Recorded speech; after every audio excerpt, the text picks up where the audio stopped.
Swastiastu. Bapak Ibu peserta diklat yang berbahagia, pada sesi ini kami akan melanjutkan materi tentang pengembangan indikator pencapaian kompetensi. Materi ini sebenarnya masih menjadi satu kesatuan dengan materi pemetaan KIKD kemarin. Seperti yang sudah sempat kami singgung sebelumnya, bahwa setelah Bapak Ibu mendapatkan materi pemetaan KIKD, kemudian Bapak Ibu mendapatkan materi IPK, Bapak Ibu akan lebih mantap lagi nanti dalam menyusun silabus. Silabus inilah yang menjadi cikal bakal dari penyusunan RPP. Baiklah Bapak Ibu, kita mulai dari indikator keberhasilan. Adapun indikator keberhasilannya yaitu peserta mampu merumuskan indikator pencapaian kompetensi dari KD-KD yang ada pada mata pelajaran yang diampu.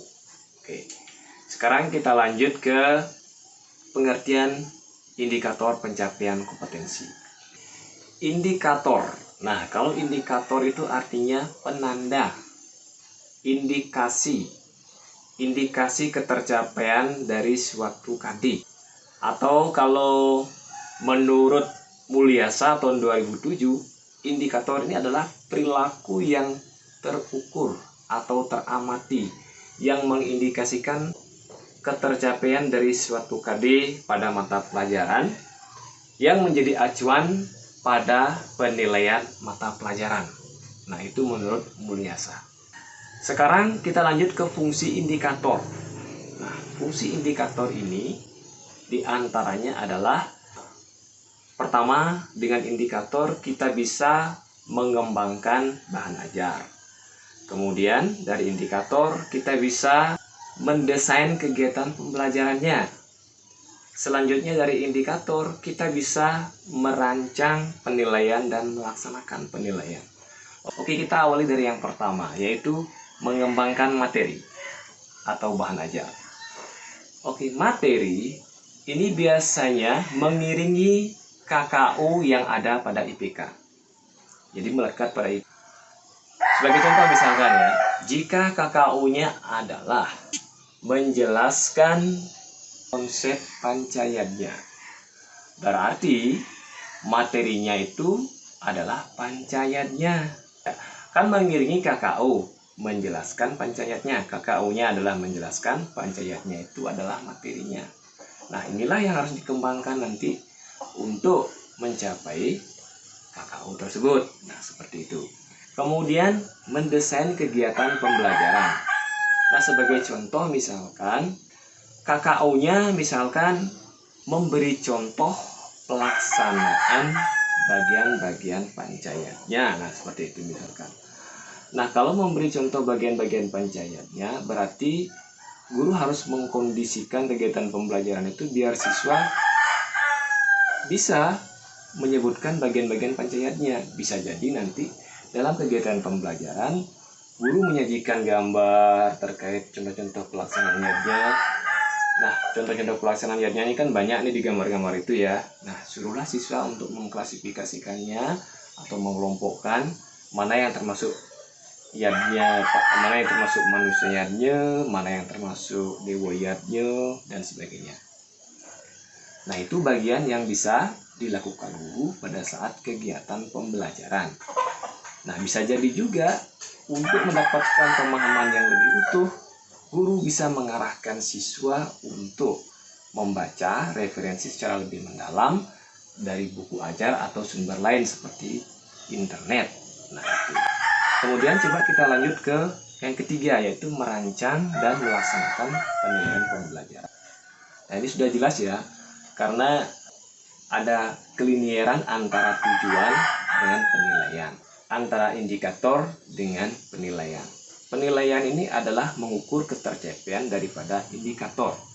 Makanya jika indikatornya adalah, misalkan ya, indikatornya itu adalah menjelaskan pengertian pancayatnya, seperti berarti dalam pikiran kita menjelaskan ini masuk ranah kognitif. Nah, kalau dikaitkan dengan penilaian, berarti kita harus menentukan teknik dan instrumennya. Teknik itu berbicara tentang cara mengukurnya, sementara instrumen itu adalah alat ukurnya. Nah, seperti yang kita ketahui tadi, bahwa KKU-nya adalah menjelaskan konsep pancayatnyo atau menjelaskan pengertian pancayatnyo. Berarti tekniknya yang digunakan itu adalah teknik untuk ranah kognitif. Bisa saja kita menggunakan teknik tes tulis, lisan, atau penugasan. Terserah Bapak Ibu mau milih yang mana. Artinya yang kira-kira relevan, artinya cocok. Misalkan tes tulis gitu, itu guru teknik. Kemudian kita lanjut ke instrumennya. Instrumennya itu adalah alat ukurnya. Alat ukurnya misalkan soal uraian. Berarti kita sudah tahu nih teknik dan instrumennya. Sekarang tinggal kita membuatkan instrumennya. Nah, seperti itu. Jadi jika IPK-nya adalah menjelaskan pengertian pancayatnya, maka di soalnya itu harus bunyi menjelaskan pengertian pancayatnya. Berarti soalnya berbunyi jelaskan pengertian pancayatnya. Nah, seperti itu. Ya Pak Ibu ya. Oke, kita lanjut sekarang ke ketentuan perumusan indikator. Ketentuan perumusan indikator yang pertama dirumuskan dari hadis. Betul. Kemudian menggunakan kata kerja operasional yang terukur dan teramati. Selanjutnya ditulis secara singkat, jelas, dan mudah dipahami. Kemudian seperti dia, tidak menggunakan kata yang mempunyai makna ganda. Seperti contoh misalkan nih ya, kata memahami. Kata memahami ini sebenarnya masih bisa digunakan di level KD karena masih umum sifatnya. Ketika masuk KKU, kata memahami ini tidak boleh digunakan karena bisa menimbulkan multitafsir.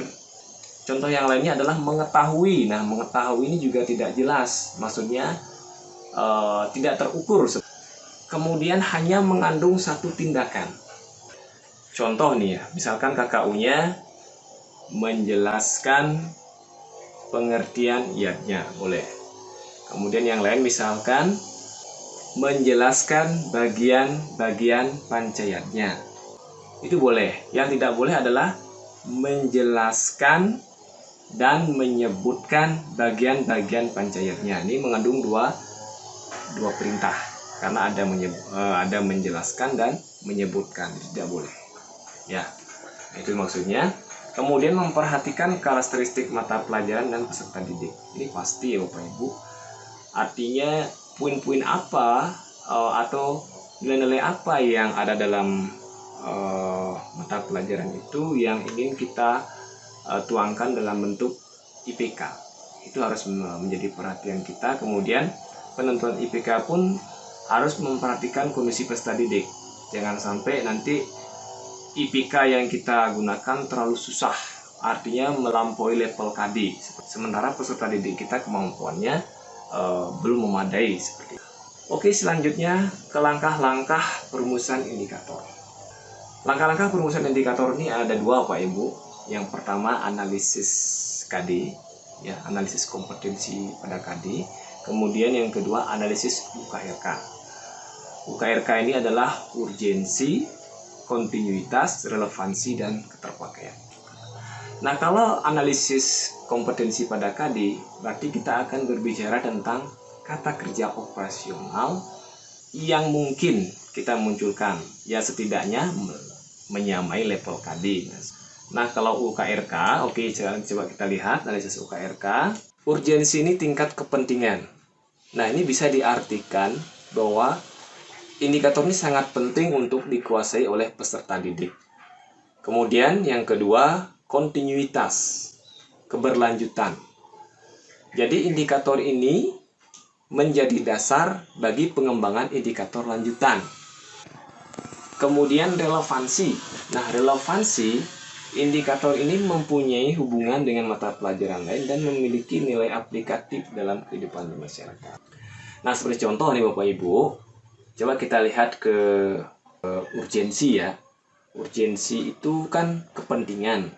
Artinya indikator ini penting untuk dikuasai oleh peserta didik. Makanya indikator yang dimunculkan itu adalah indikator yang memenuhi tuntutan kompetensi minimal yang ada pada KD. Misalkan KD-nya memahami paling tidak kata kerja operasionalnya itu harus berada pada level C2. Kemudian kalau kontinuitas ini artinya keberlanjutan. Misalkan KD-nya itu memang berada di level C2 yang memahami gitu ya. Tetapi tidak menutup kemungkinan kita bisa mengembangkan IPK melebihi level C2. Berarti bisa sampai level C3 atau C4. Nah, contoh misalkan KD-nya adalah memahami pelaksanaan niatnya dalam kehidupan sehari. Nah, itu kan kalau kita lihat itu ada di level C2. Nah, pengembangan indikator pencapaian kompetensinya ya itu bisa sampai level C4. Nah, contohnya misalkan di level C4 ya berarti kan menganalisis. Berarti bisa jadi kita kembangkan menjadi, bisa jadi contoh ya, ini itu termasuk indikator lanjutan. Jadi ini memenuhi prinsip kontinuitas. Nah, oke, coba kita lanjut sekarang ke klasifikasi indikator. Ada 3 klasifikasi indikator Bapak Ibu. Yang pertama ada namanya indikator kunci, kemudian ada indikator pendukung, dan indikator pengayaan. Nah, kita mulai dari indikator kunci ya, indikator kunci. Indikator kunci adalah indikator yang wajib ada ketika kita merumuskan IPK. Indikator kunci ini mengukur kompetensi minimal yang ada pada KD. Indikator ini harus dinyatakan secara tertulis dalam RPP dan ditindaklanjuti dalam pelaksanaan pembelajaran. Oke. Sekarang coba kita lanjut ke indikator pendukung. Indikator pendukung ini adalah indikator prasyarat. Ya, indikator prasyarat atau indikator yang harus dilalui sebelum mencapai indikator kunci. Selanjutnya indikator pengayaan. Indikator pengayaan adalah indikator yang memiliki tuntutan melebihi indikator kunci. Seperti contoh misalkan jika KD-nya adalah di level C2, maka seyogianya indikator itu diturunkan paling tidak menyamai level C2. Nah, jika mau dikembangkan dalam bentuk indikator pengayaan, maka indikator ini bisa dikembangkan sampai level C3 atau C4. Nah, dan yang perlu dipahami lagi terkait indikator pengayaan, indikator ini tidak wajib ada dalam RPP. Boleh Bapak Ibu memunculkan ini dalam RPP, tetapi harus diingat, harus memperhatikan kondisi peserta didik. Jika peserta didiknya memang dianggap memiliki kompetensi ataupun kemampuan akademik yang memadai, silakan dimunculkan. Tetapi kalau tidak, sebaiknya jangan dimunculkan, karena kalau itu tetap dimunculkan, bisa jadi nanti tidak akan tercapai KKM-nya. Bapak Ibu semua ya, dalam penyusunan RPP yang harus ada dalam RPP itu adalah indikator kunci. Pencapaian indikator kunci ini akan menjadi pencapaian berstandar nasional. Nah, ini kan seperti yang sudah diterapkan pada ujian nasional. Seperti itu Bapak Ibu. Nah, coba kita lanjut sekarang ke contoh kata kerja operasional ya. Ini bisa dilihat pada taksonomi Bloom yang direvisi ya. Ada C1, C2, C3, C4, C5, dan C6. C1 itu mengetahui, C2 memahami, C3 menerapkan, C4 menganalisis, C5 mengevaluasi, C6 mencipta. Oke. Mengenai kata kerja operasional yang Bapak Ibu akan pilih, silahkan dilihat dulu di listnya itu. Kemudian ketika menurunkan indikator, pilihlah KKU yang memiliki padanan kata yang pas sesuai dengan konteks materi. Demikian juga nanti untuk kata kerja operasional di ranah keterampilan dan ranah sikap, silahkan dipilih mana yang kira-kira pas seperti itu. Kurang lebih itu Bapak Ibu materi terkait pengembangan IPK. Kami sangat berharap Bapak Ibu memantapkan latihan untuk mengembangkan IPK ini. Sehingga nanti silabus yang Bapak Ibu hasilkan itu betul-betul merupakan silabus yang sudah mengedepankan pada analisis penurunan IPK ya. Sehingga Bapak Ibu akan bisa memetakan atau merencanakan pembelajaran secara lebih efektif dan efisien. Kurang lebih itu yang bisa kami sampaikan pada sesi ini. Kami tutup dengan Paramo Santi. Om Santi Santi Santi Om.